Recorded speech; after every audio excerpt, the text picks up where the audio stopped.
Why hasn't Europe stood up and defended the What human do you rights mean? What do you of mean Europe Palestinians? hasn't stood up?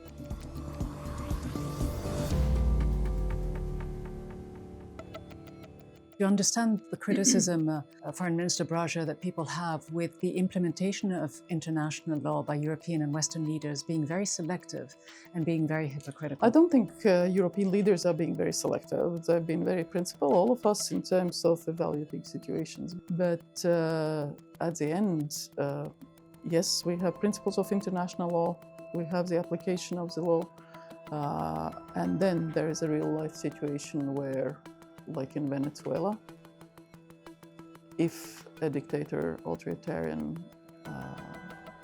who is responsible for deaths of tens of thousands of people, suppression of the whole nation, I think we also have to be realists around that.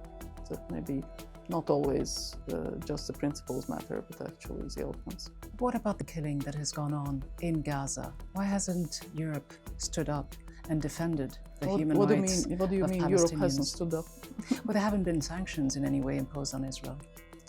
There have been straightforward points on what has been done. Europe has been quite united on a number of issues around that.